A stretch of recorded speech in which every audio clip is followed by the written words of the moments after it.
Welcome, ladies and gentlemen. This is the Money Down Pod, episode number 13. I am Kayvon and Shawn. That is my guy, Shawn White. Follow us on Twitter at Money Down Pod. Give us a like, subscribe. Let us know what you think of the show. It means a ton to us. This is a college football, I guess you could say, playoff ranking recap and hit on a couple of games this week. Shawn, how are you doing today, man? Doing great, ready to get to these games. I mean, there's some good games this weekend for college football that we're going to be paying attention to. A little bit of playoff ranking type games to Yeah. look at, and other than that, it's going to be a quick rankings recap because not much movement in those college football playoff rankings this week. Yeah, really nothing happened in the rankings, to be honest. But there's a couple things that we need to hit on, and I think we might as well just get right into it here. Look, the most interesting thing to me, sorry about that. The most interesting thing to me was definitely that, again, it was a lame week for rankings. There's nothing happened. This was probably the slowest week. I mean, Georgia, Alabama, Oregon, Ohio State, that's all the same. Cincinnati, that's the same. Michigan State is the same. The biggest, obviously, is they hate Oklahoma. Like, let me just say that they have absolutely zero respect and love for Oklahoma. And frankly, I don't blame them. What has Oklahoma done? I mean, they looked terrible against Kansas. It took them an insane comeback against a Texas team that just lost to Kansas. They lost to Baylor, and to be honest, the game, like, I know the score was only a 10-point game, I think it ended, or maybe it ended up 13 with that field goal. It really wasn't a great game, though. Like, I thought Baylor kind of dominated the game. They just couldn't get in the end zone for a long period of time. And Oklahoma made some mistakes here and there, too, when it came to getting in the zone. But I understand why they have Oklahoma there. But the fact that they have a 8-2 Ole Miss team above Oklahoma just tells me right away that, I mean, Ole Miss is a good team, but they don't have respect for Oklahoma. That was my first thing. Get into the rest there, but what are your thoughts on that? Oh yeah, the disrespect for Oklahoma is out there, and it's well deserved for their part. They have not played like a No. Oklahoma team we're used to seeing in the past few years, and I personally had them going to the finals this year with Rattler. Then I kind of got real shaky on that, and they put Caleb Williams in, and Caleb Williams looked like he was going to give that energy, that juice they needed to make it over the Yep. top, like how kind of Trevor Lawrence did with the Kelly Bryant year, how they did to go on to win the national championship, and the committee and Vegas and everybody else kind of just kept them about the same. Yeah. And as you can tell, there's a reason why I was wrong on that. They're just not that good this year of Oklahoma team, which is very strange to say with all their receiving talent, all their offensive talent with Lincoln Riley at head coach. Their defense is much improved prospect wise. You would think they'd be able to do it. It's just a down year for them, which is very hard to explain, in my opinion. And the rankings show that they lost a game they should have won. I mean, when you're putting Spencer Rattler in to throw from the bullpen, you know something's going wrong. And at that point, it was kind of over, in my opinion, and that's what happened. Yeah, no, it's been disappointing is the best word to use about it, and you're spot on, man. You're not the only one. If you go down and look at the people that had, the analyst on TV and the writers and all that stuff, a ton of people were picking Oklahoma because not just because they are extremely talented, but because everyone looked around and saw that this year might be a down year. They saw Alabama lost everyone. They knew Ohio State was going to be starting, is CJ Stroud, who hasn't started before. Like, they knew Georgia and Oklahoma and Clemson as well. But, Clemson, that's obviously fallen off, was some of the most popular picks. And Lincoln Riley just hasn't been able to get that team playing the way they should be. Their defense, honestly, has been holding them into games and has been reasons why they won games. They should have lost to Nebraska, frankly, but their defense held them in the game and their offense did just enough to win. That's kind of how the story was going to go. And right now, man, I think it sets up perfectly for Oklahoma State to possibly get into the college football playoff, because with the way Oklahoma's playing right now, I think Oklahoma State could beat the brakes off Oklahoma. Now, that could change by the time they play, which I think would be by next week. Maybe Oklahoma can snap into it because, like you just said, they're super talented. But if Oklahoma keeps playing this bad and Oklahoma State beats them bad and wins out, it might be hard to not put an Oklahoma State team with one loss against a decent Iowa State team in Iowa State into the playoff. Yeah, and I mean Iowa State actually is their huge breakup person because when they had the Justin Blackman years, all that was Iowa State after that plane crash that upset them that year when they probably could have made it in. And then we got that LSU Bama like 6-3 slugfest forever. That's right. So I mean, you're right about Oklahoma State. They definitely have a path in. I think Oklahoma's done. I don't think there's anything they can do at this point. I think they're out. Yeah, I mean, even with the loss to Baylor, I don't think beating Oklahoma State's going to elevate them enough to get past these top 5-6 teams. Even the potential 1-2 loss, like not even a 2 loss, but the 1 loss Big Ten schools, the 3 that are up there. You actually got Notre Dame on the rise, like you discussed, that we'll get to in a minute. Notre Dame's on the rise. So I just don't see Oklahoma making it, but you are right. Oklahoma State does have a path now. They just have to win out, and they're going to be a very interesting topic of conversation to get in. Yeah, and it would make it really fun if they do win out to see what happens. But I think you're spot on, man, because we'll move on here to Notre Dame because I think even if Oklahoma won out, first of all, they just don't look like a good team. But I don't know if the committee would put a 1-loss Oklahoma team that wins the Big 12 over a 1-loss Notre Dame team. I don't think they would. I think in that case, they would put Notre Dame over. Now, that's where we need to get into Notre Dame because I don't think there's any way that the committee will have the balls. I'm just going to go out and say it. The audacity, that's probably the proper way to say it, to have Notre Dame jump Cincinnati. I think the only way, and I think the committee's hoping this happens. They'll never admit this, but I think the committee is hoping that Cincinnati loses to SMU this weekend or loses to a Houston team that is now in the top 25. That's really important, ladies and gentlemen. Houston is now in the top 25, and the reason that's important is Cincinnati has to play them. So if Houston is in the top 25 when Cincinnati plays them and beats them, that means Cincinnati would have a win against a top 10 Notre Dame team and a top 25 Houston team. At that point, I don't know how they leave them out unless Georgia, Alabama, Oregon, and Ohio State run the table. And for that to happen, that means Alabama would have to beat Georgia in the championship, in the SEC championship game. So for Notre Dame, but if Cincinnati was to lose and they had 1 loss and Notre Dame had 1 loss, I think the committee would then have Notre Dame jump Cincinnati. What are your thoughts on Notre Dame and the whole Cincinnati dynamic? Oh, they would love to have Notre Dame in there. I mean, come on now. That's but how. Who wants that's how that, this man? goes. Like, no disrespect to Notre Dame fans, but I just. And nobody wants to see Jack Cohn throwing the rock all around the yard out there on anyone, especially not a Georgia defense. If they're in 4, they're getting destroyed. I mean, it's bloodshed out there. So I don't think anyone really wants to see that, except for maybe the committee and Notre Dame fans, which is a big group of fans. I mean, don't get me wrong. It's a moneymaker, that's for sure, at least for the first half of the ratings until they start getting blown out. But I mean, Cincinnati would be the same way. They're going to get blown out too, but at least you get the little up and coming, like little fighter thing in there for an interest of the game. They have more NFL prospects that I like to watch, kind of like that too. So I don't know. It's really a personal preference thing. They'll probably get Notre Dame in there if they could, though. You know how it goes. Yeah, they would. But I mean, the way they already set it up for Bama anyway, getting Auburn in there and all that, and Mississippi State's back up in the top 25. The only 4-loss team. They put a 4-loss Mississippi State team over a 3-loss Penn State team. And I don't get me wrong, man. Mississippi State has been playing well. They beat Auburn. They had to come back against Auburn. They beat Texas A&M. But to put a 6-4 team into the top 25, they're just doing that to raise up Alabama's resume. Yeah, that's the same with Ole Miss being as high as they are too. Yep. That's kind of how it is with the 2 losses. That's what kind of concerns me is that if we do get absolute chaos, because we'll get to Oregon and Utah at some point, but they got to play each other twice. They'll play each other twice. So that's a death trap for Oregon themselves, having to beat a Utah team that's actually really solid, having to beat them twice. And then Ohio State, I don't care what you say, they have Michigan State and Michigan.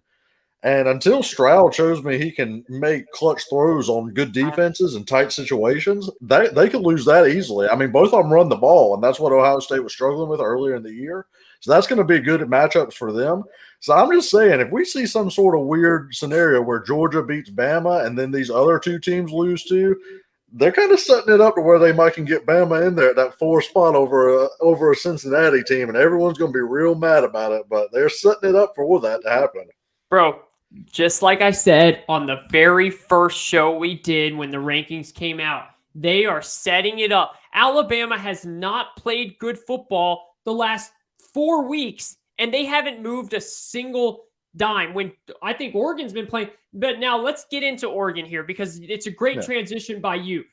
Because what you said is spot on. And this is where I think we could get chaos. Shawn, I'm worried about Oregon. Now, I know that you're going to talk about them in terms of your picks later on in this show, but you said it perfectly. They have to play Utah twice. I'm going to say this right now. If they beat Utah on Saturday, no problem. They're beating Utah in the championship game. It's not an issue. I'm worried about this game. This is the game that I'm worried about because it's at Utah. Utah is rolling right now. I'm not worried if they. I really think Oregon will come to play in the championship game. It's a neutral that they'll have more Oregon fans, and all they have to do is win that game, and they're in. This one worries me because Utah, ever since they put Cam Rising in at quarterback, that team has changed. This isn't the team. If they put Cam Rising in the beginning of the season, who knows where this team would have been? Cam Rising can actually throw the football, and it's completely opened up their run game, which is a really powerful run game. I mean, they're smacking UCLA 44-24. They beat at Stanford on a Friday night when everyone was watching this game. You would think that, Stanford would get the team up for that. They beat them 52-7. Like, they have been smacking teams. Now, Oregon is a better team and they're better coached and they should win this game, but I'm worried about it. And I'm really worried about this game where this could be the chaos that ends up happening. Yeah, this could be something else, and I'll go ahead full out there. I'll do like Oregon +3 this week. I mean, but Vegas is on that Utah side, having them favored. Which is weird. So that there's always a Vegas trap line element to things. Yep. I'll tell you, this is where Vegas is really good because I watched this firsthand last week. I took that UNC +6.5, but I did say, watch, that's a trap line against Pitt last week. And what happened was I watched that whole game with one of my friends from back home. We watched it play out. He's like, oh, man, they're going to cover this easy. I was like, yeah, they're playing well. They're going to come back and get it. As they came back, I thought they'd have the back door. What happens? They go to overtime, lose by 7 points. Vegas called it the whole way. Right. Never in doubt for them. Crazy. This is one of those Vegas things where they're so good at their job because they have to win their money. Then you're always going to lose to Vegas at some point. This is one of those trap lines, but I do like Oregon +3, and here's why. I like Kayvon Thibodeau to come out and just dominate. I expect him to be the number one player in the country like he is right now. I expect them to have a good offensive game plan, to run the ball on this team, to do what Oregon does. And I think that defense is going to come out with a little chip on their shoulder, ready to play. Now, like I said, Vegas, not on the side of me, but that's just how I feel it's going to happen. And I'm with you. If Oregon can escape this last trap game, I think they can win out and make the playoff for sure. Same. Yeah, no doubt. And I'm with you. I actually, if I was betting the game too, I like your pick. I would take Oregon. I just think they're too good of a team to get +3. If they were favored, though, maybe, I don't know. But with them being +3, I think it's going to be a one-score game. I think that Oregon's going to win that one-score game. But this is the game that you have to watch. And if they win it, I think we can pretty much book Oregon in. At that point, it's just talking about, do they get the 3 seed, the 2 seed? What ends up happening? So we're with you. I'm with you on that. The other thing I wanted to hit on real quick, and then we'll go into our bets here. And like Shawn just said, he's on Oregon +3. Wisconsin, real quick. Wisconsin's playing some really good football. Wisconsin is now a top 15 team. That helps out Ohio State. It helps out Michigan. It helps out Michigan State. Whoever comes out of that wins the Big Ten on that section gets to play this really good Wisconsin team that the committee clearly loves. That's just another good win for them. But I guess it doesn't really matter because whoever wins the Big Ten is going to go into the playoff, right? Unless it's Wisconsin, obviously.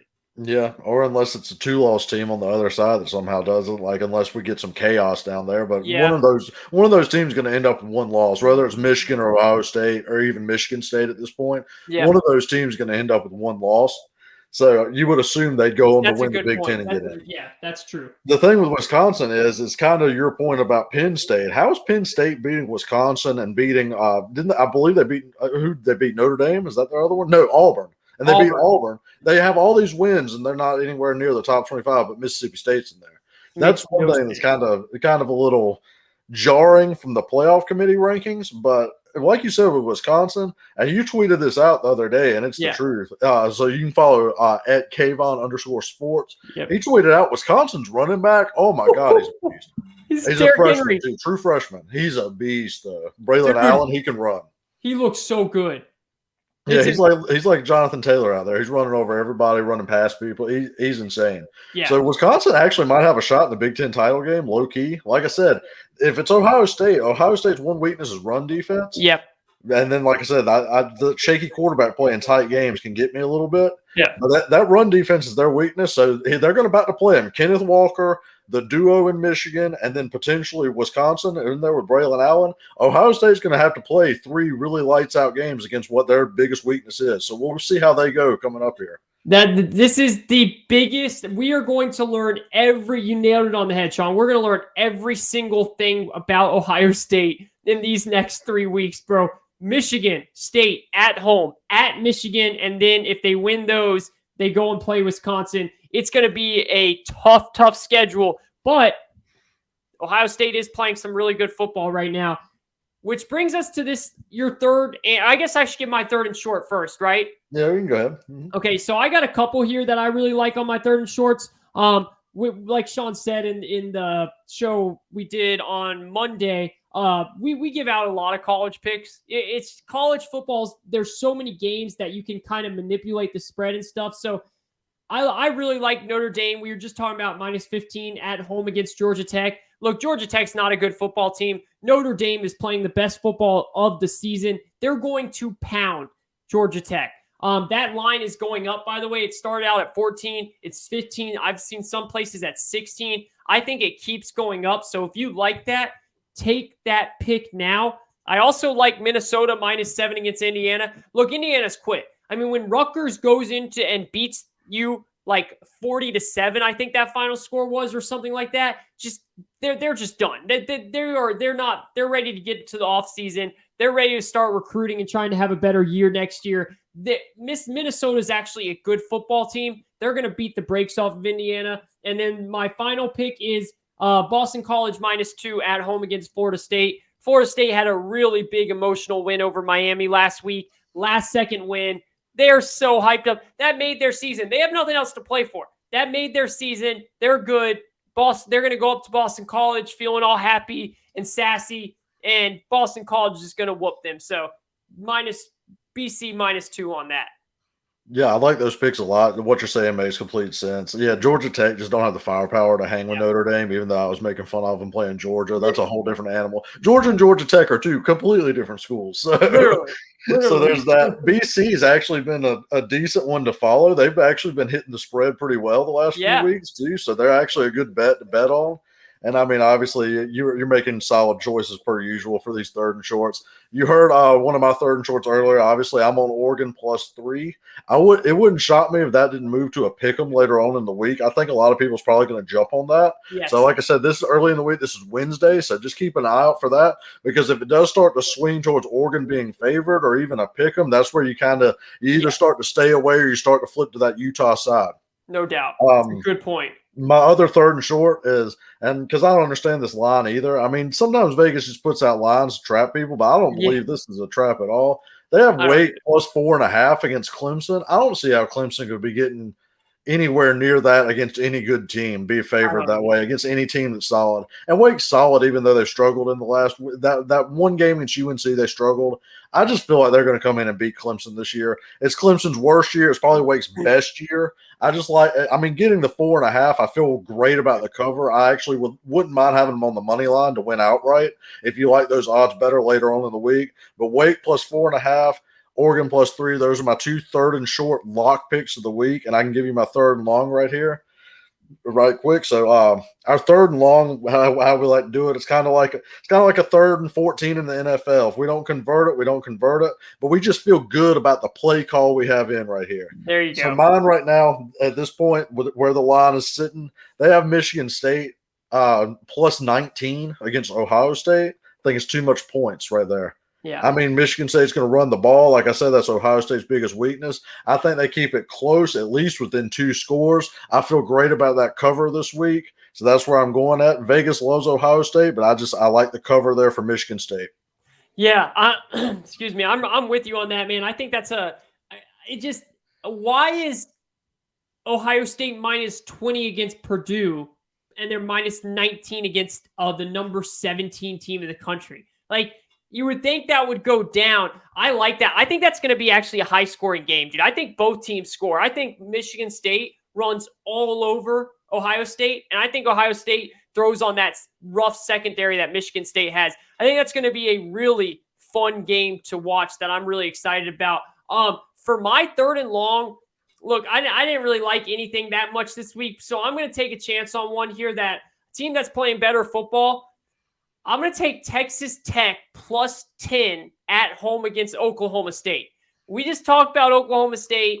I think they're a really good football team. I think they win. I'm not betting Texas Tech to win this game, but I think that Oklahoma State knows if they win this game and then they beat Oklahoma next week, they might really get into the – and I think they're just cruising to that Oklahoma game. I think all they're looking at is Oklahoma next week. And I think they try and go into Lubbock, Texas and just kind of scale by. And I think they end up winning, but I think it's a closer game. And I think that plus 10, it's a little risky, but give me the plus 10 with Texas Tech. Let's see what the hell happens. Yeah, I kind of like that pick a lot. That's like one of those 3rd and 12s. You got a nice little screen pass you've been working on to Kamara or McCaffrey all week. Maybe dump it off to them. You think they can get the first on it. I kind of like that one. But so that's kind of where we're at on that. Quick housekeeping. If you're on Spotify, make sure you keep listening. If you're we should be on iTunes this week. Like I said, that's out of my control at this point. It's all up to their approval. Yep. If you're listening on YouTube, give us a like. Make sure you give us some comments so we can talk and interact with you. And if you follow us on Twitter, make sure you do that. I'll let Kayvon give the handles because we're going to be giving a lot more picks out this week. We had some scheduling stuff this week, so we had to do the shows a little early. So I'm at home all weekend. I'm going to be tweeting out a lot of these picks that Kayvon sends me, a lot of these ones that I send. So make sure you follow us both and the Money Down Pod so you can get all the picks that we have up to date this weekend. Yeah, and look, we've been winning. So, if you like to make money, just follow the show. Follow at Money Down Pod. Follow Shawn at Dumpster Fire Fan. Follow me at Kayvon_sports. We'll be tweeting it out. All you have to do, the best thing to do is you can click on that little bell on the Money Down Pod Twitter, and whenever we tweet something, it will come right up in your notifications. You see it real quick, you go and you bet it. And I'm telling you, it will help you out. We're going to try and stay on fire here. So definitely listen to what Shawn's saying. Next week, we'll be back with a much longer college football show. I am going to the Atlanta Falcons game tomorrow, which we'll get into here in a minute in our NFL show. But that's why we had to cut this a little short because I'm heading out to Atlanta here in a little bit. But just follow us on Twitter. We really do appreciate all of you guys listening to the show. Once again, that's at Money Down Pod. Search us on YouTube at Money Down, or just type in Money Down Pod. Find us on Spotify, all of that stuff. Rate us. We really appreciate all of the feedback that you guys have been giving us, and just keep it coming. It really does mean a lot to us. So we'll see you guys on the other side on the NFL show if you've been listening to that as well. If not, we will see you next week for another college football recap. Shawn, talk to you soon, man.